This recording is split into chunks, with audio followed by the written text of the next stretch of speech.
Hello,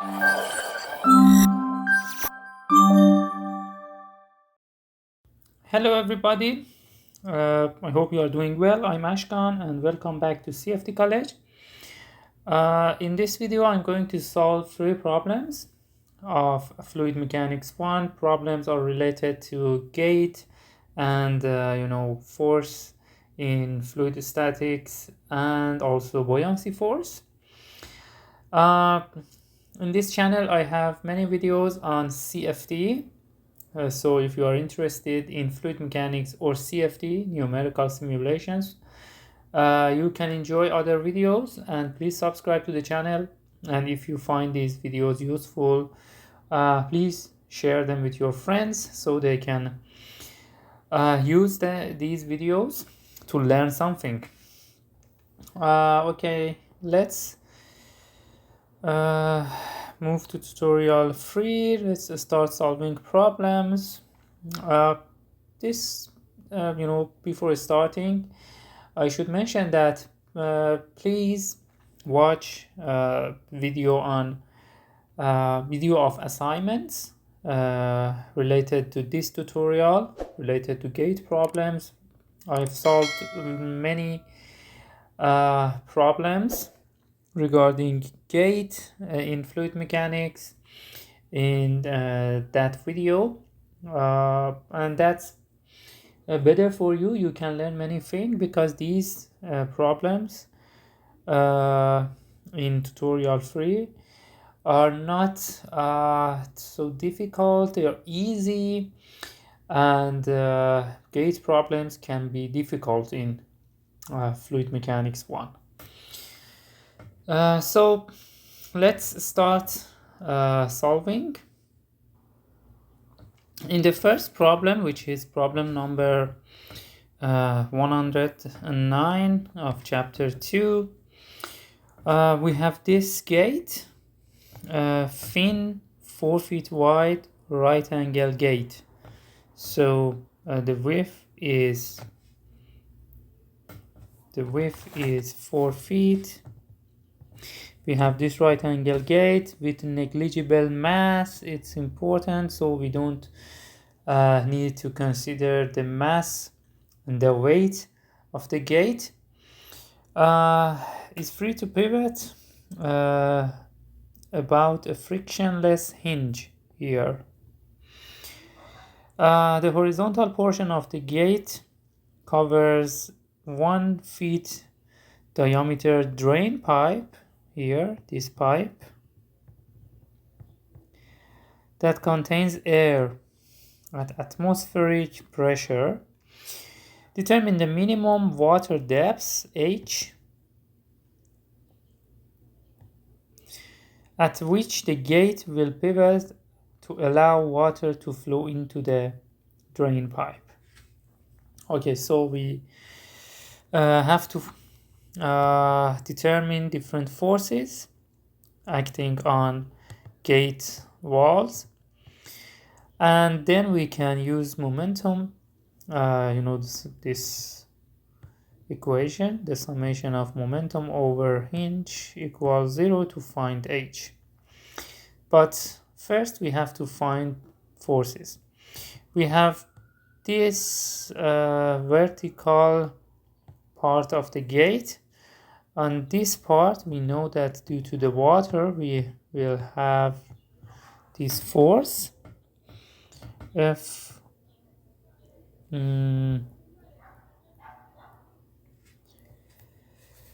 FR1, for example. This color is better. And on the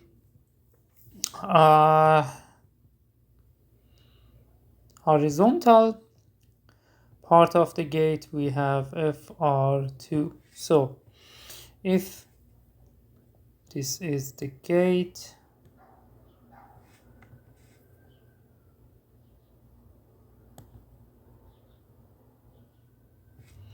we have FR1 and FR2, and we should find these. So this is the surface of the water, and this is the drain pipe. Okay, for the first force, which is FR1, as you know, and of course you know that we have to find these distances L1 and L2 in order to find the moment over the hinge. Okay, as you know, FR1, which is a force due to the weight of a liquid over the vertical part of the gate. We know FR1 equals gamma HC times area. HC1 and area of the vertical part of the gate. So as you know here,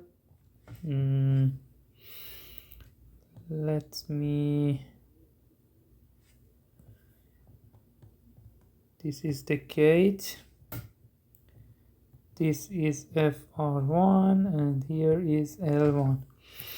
Here at the middle you know that we have HC, so this distance is HC, which is half of the h over 2, the centroid of this rectangular part of the gate, and this distance is YR. Here we have y-axis. This is HC, which is equal to h divided by 2. In this particular case and situation where we have vertical gate, most of the time YC equals HC. Okay, so we know HC is h over 2, but in order to find YR, you can find it using general equation, but where you have vertical, or let's say rectangular gate, here we have a rectangular gate, YR equals 2/3 of the depth of the water.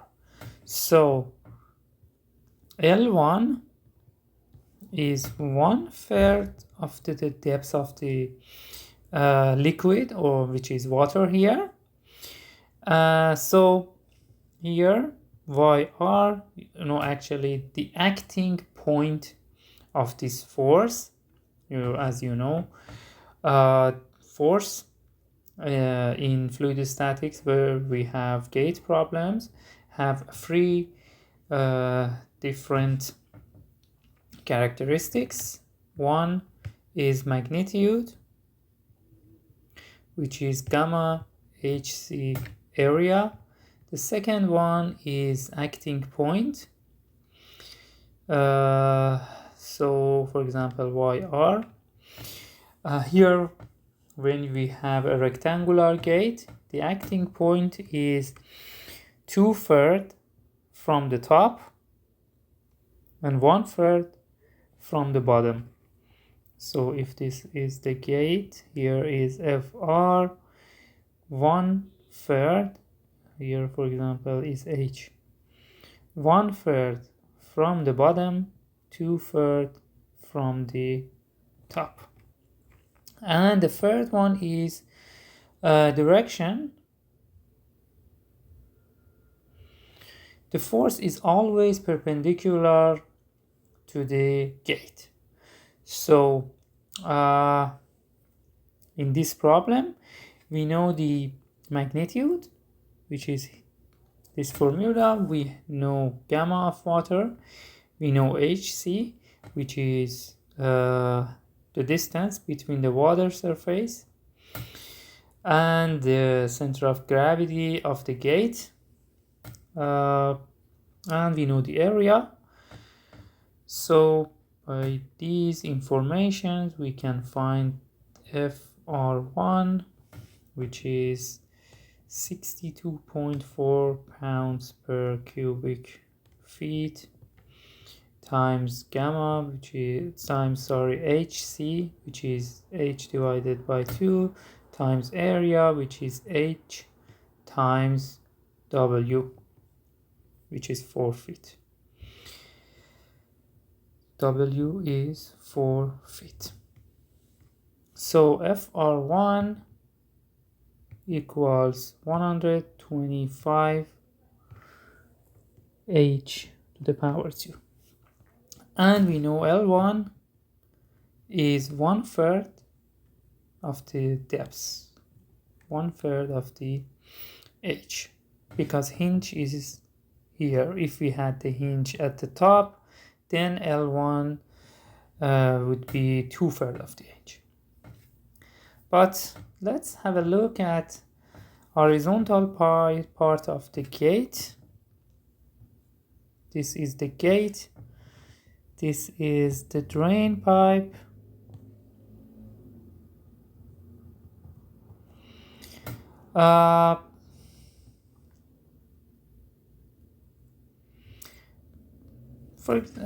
Imagine that we have a thick gate,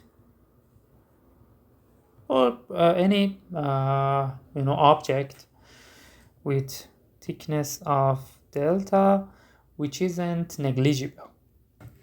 So in this case, and if we have water here on top of this, here we have the pressure of P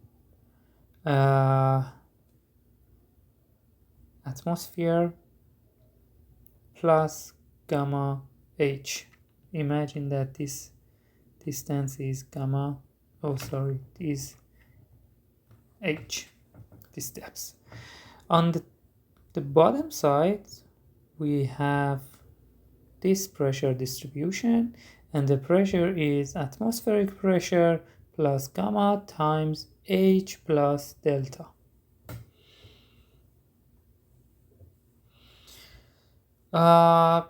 So atmospheric pressure, as you can see, is everywhere. But if delta is so small and we can neglect it, then this should be the gate. This is pressure distribution on top, which is gamma h. I don't consider atmospheric pressure because it's on both sides. And on the bottom we have gamma h, because delta is small, so we can neglect it. So in this case, there is no force applying on the gate. But in this problem, we have this situation. This is the gate, and here we have a pipe with atmospheric pressure inside it. So on the top we have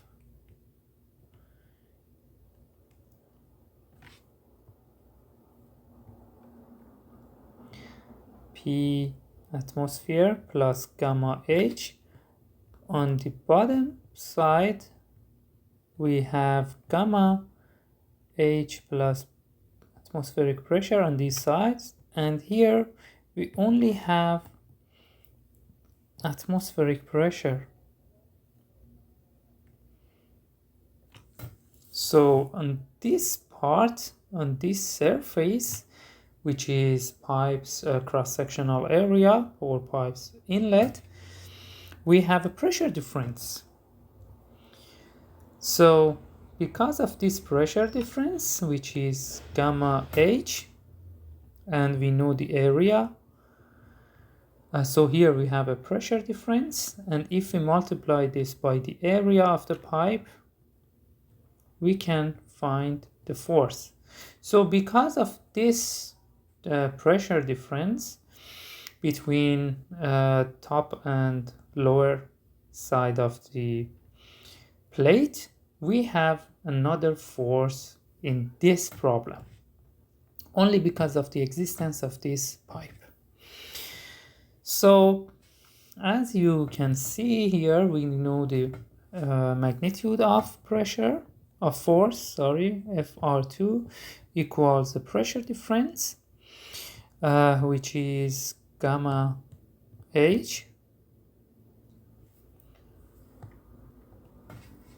and only on this area, pipe area, times area of the pipe, gamma H times pi over 4, and the diameter is 1 feet square.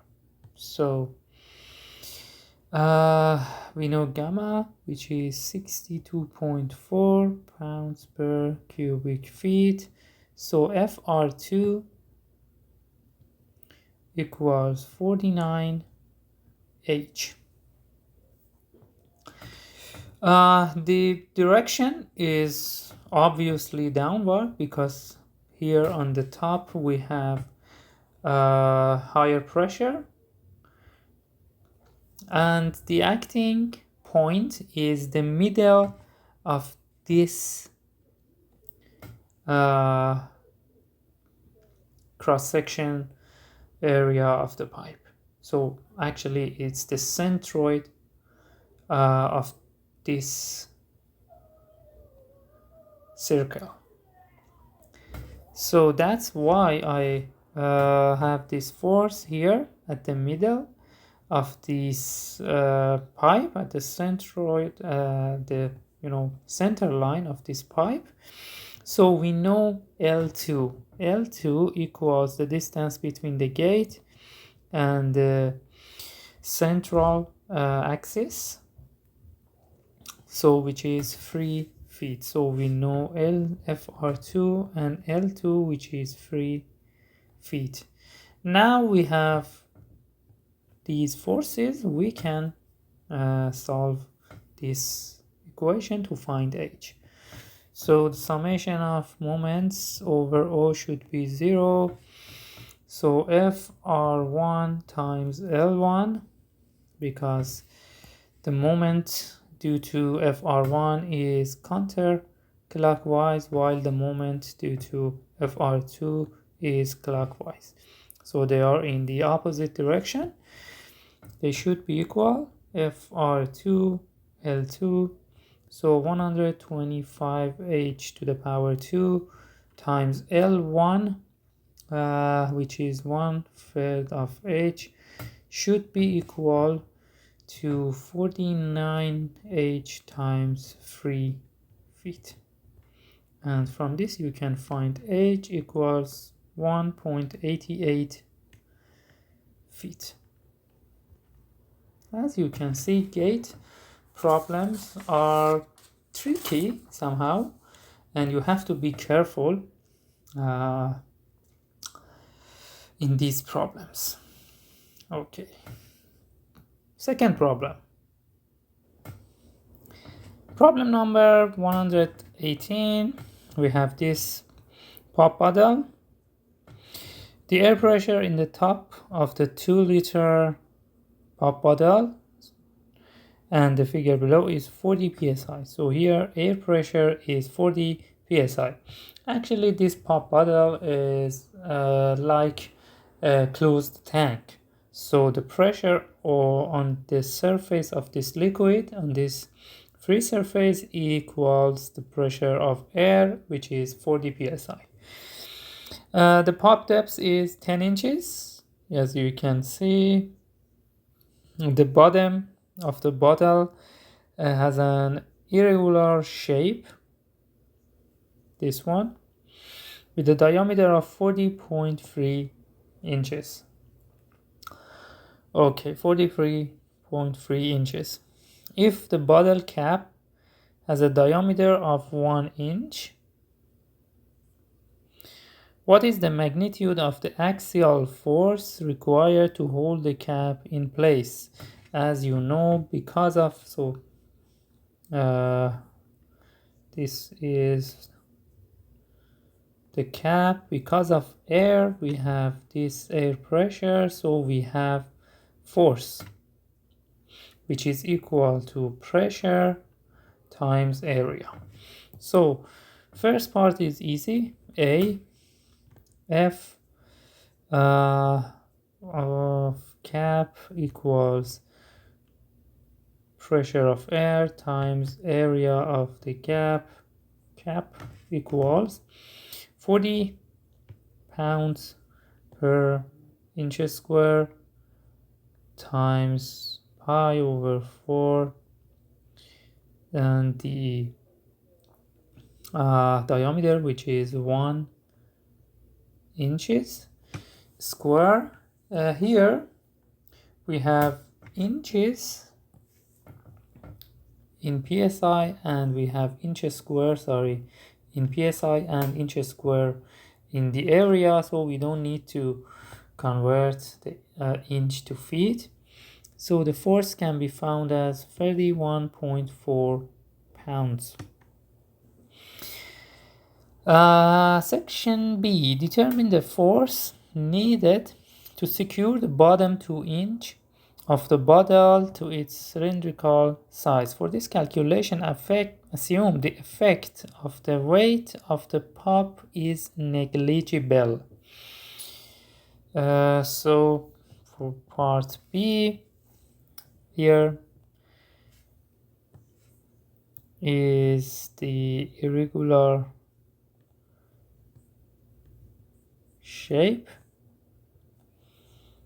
of the bottle, and as you know, here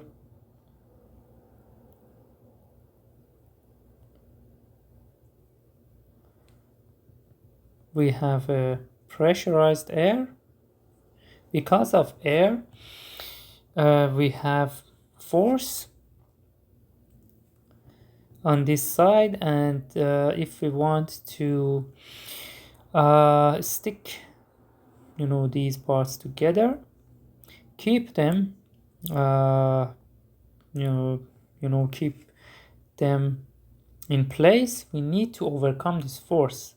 So actually we have this force. These are not two forces. This is one force acting on the circumference of this cylinder. So here we have force, for example, side force. Okay, should we consider pressure due to the pop? No, because we should neglect the pop weight. As you know, the pressure difference in fluids, when we move downward, we know that pressure increases with the value of gamma h. This is due to the weight, the mass, the weight of the liquid.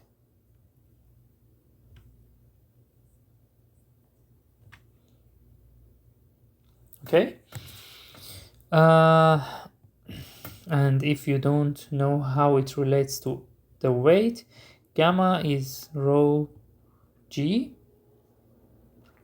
h, and we multiply this by area usually.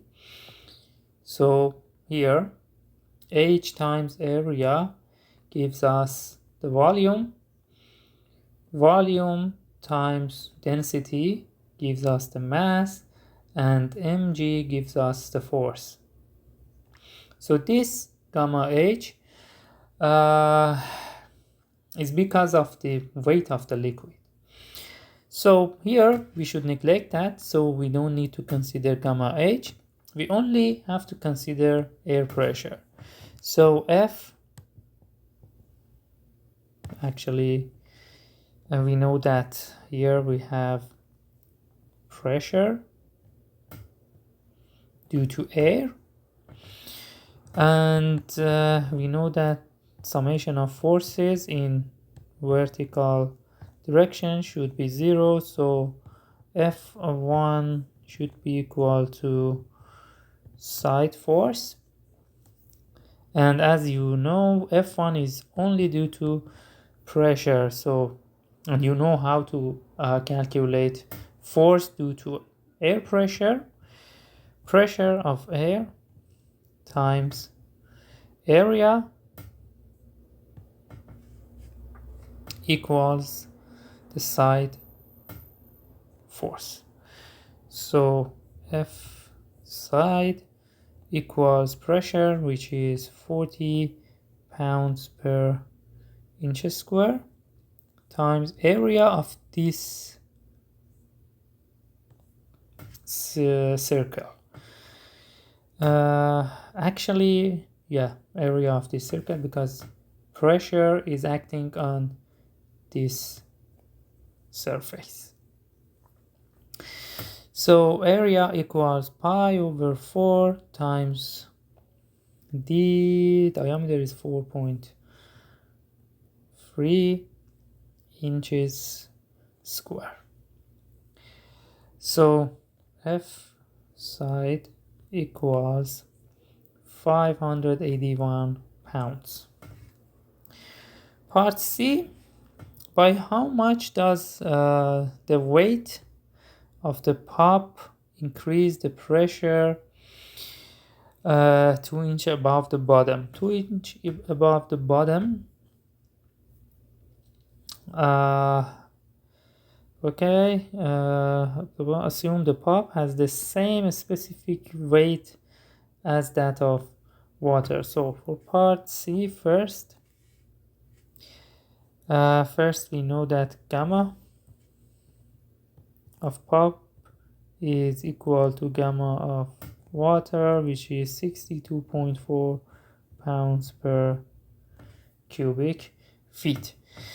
And then we have to find by how much does the weight of the pump increase the pressure 2 inch above the bottom. So if this is the pump,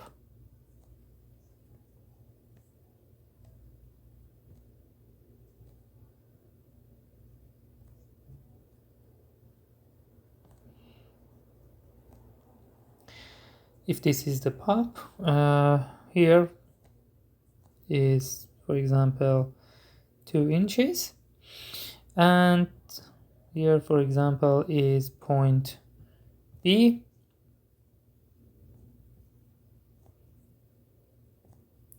and here is air. So we know the pressure at this surface, which is point A, one of our key points, and we want to find the pressure at point B and then find the amount that the pressure difference due to this pop. As you know, here is 10 inches, so the distance between point A and B is 8 inches. So if we start from point A and move towards point B, PA movement is downward, so we should add the pressure difference plus gamma H equals PB. So pressure at point B equals pressure at point A, which is air pressure, plus gamma times H. So air pressure is 40 pounds per inch square,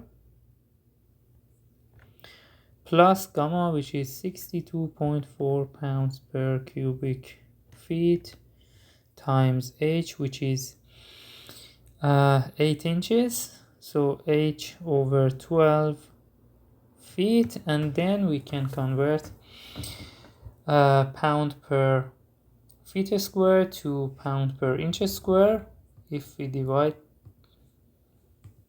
the outcome by 144. So 1 feet square equals 144 inches square,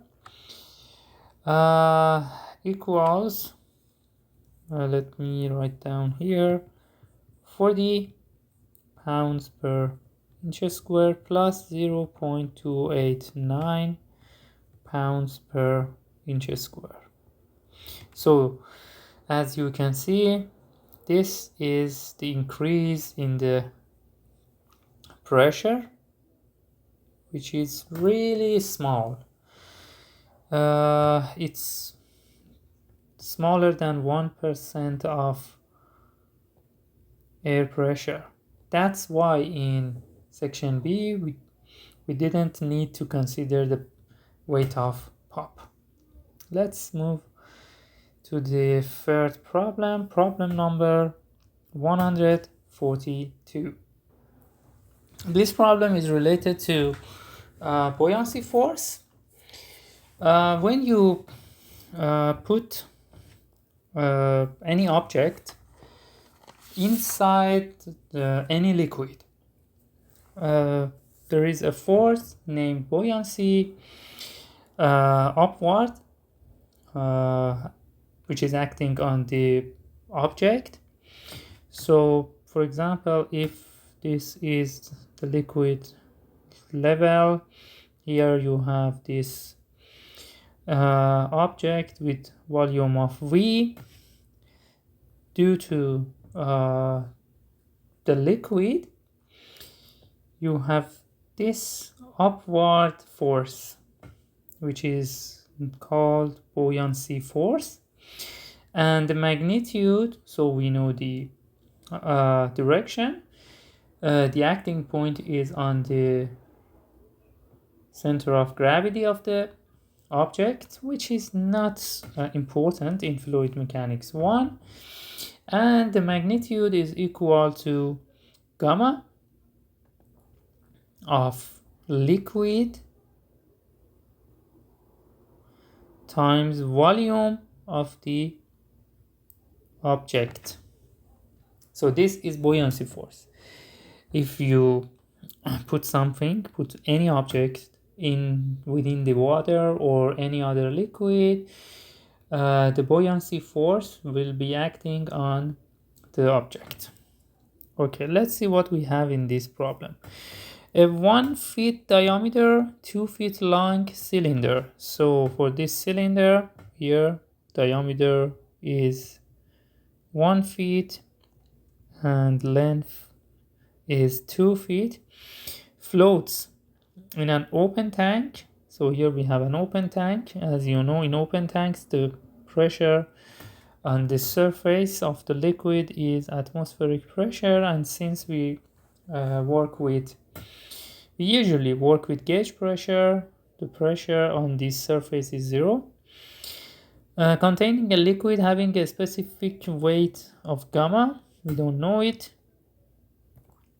A U-tube manometer is connected to the tank as shown in the figure below. When the pressure in pipe A here is 0.1 psi below atmospheric pressure, it means the gauge pressure is minus 0.1 psi, and this is another sign that we should work with gauge pressure because we don't have a negative absolute pressure.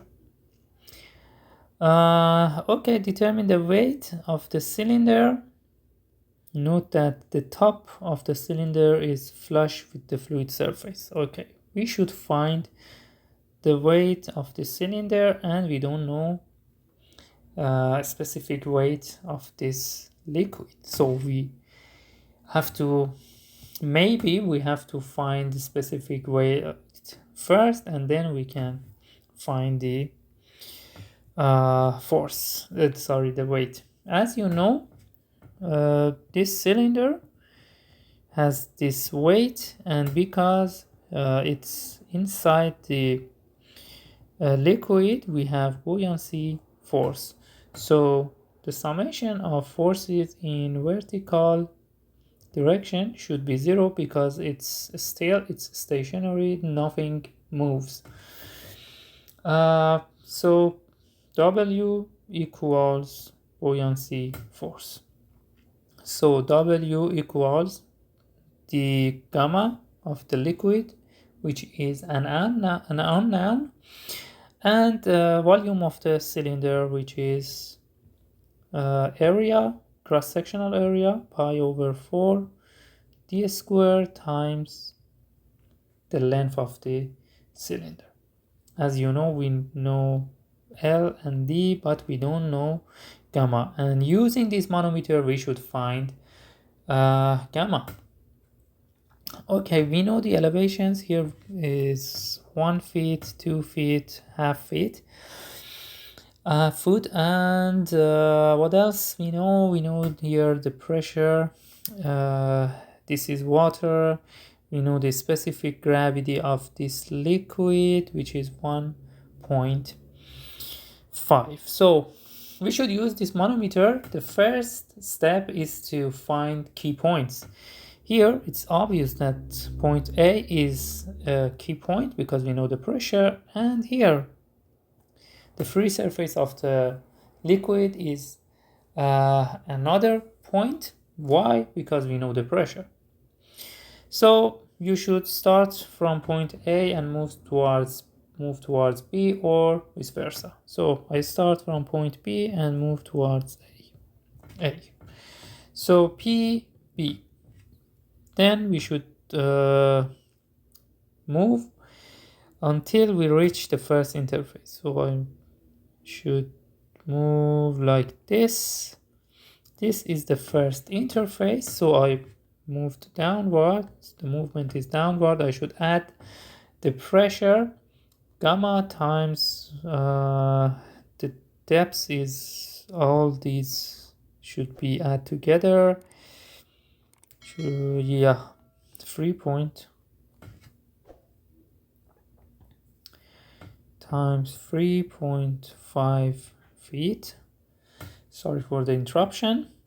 Then we keep moving from this point up to the next interface there. So movement is upward. I should subtract the pressure difference. Here we know Sg, so gamma of this liquid equals Sg gamma of times gamma of water. So minus Sg times gamma of water times 0.5 plus 2, 2.5 feet. Then we should keep moving until we reach point A. So the movement is upward. Subtract the pressure. The liquid is water, gamma of water, and the distance is 1 feet times 1 feet. Then we reach point A. So we reach the destination. It should be on the right hand side. We know pressure at point B here, which is 0. We know pressure at point A, we know gamma of water and these elevations. So the only unknown in this expression is gamma. So gamma times 3.5 feet minus 1.5 times 62.4 pounds per cubic feet, this is Sg, times 2.5 feet minus 62.4 pounds per cubic feet times 1 feet equals minus 0.1 pounds per inch square times 144 inches square over feet square. So from this you can find gamma, which is equal to 80.6 pounds per cubic feet. And now from equation 1 we can find the weight of the cylinder. W equals gamma, which is 80.6 pounds per cubic feet times pi over 4 times d square.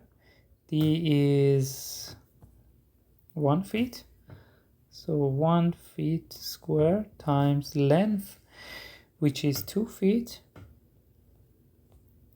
So W equals 127 pounds. And this is the end of this video. Thanks for watching this video. I hope you enjoyed it. Please subscribe to the channel so that you don't miss our future videos. Every week I have some, I will upload some, will present some videos on CFD, numerical simulations, ANSYS Fluent, CFD Post, TechPlot, Origin Pro.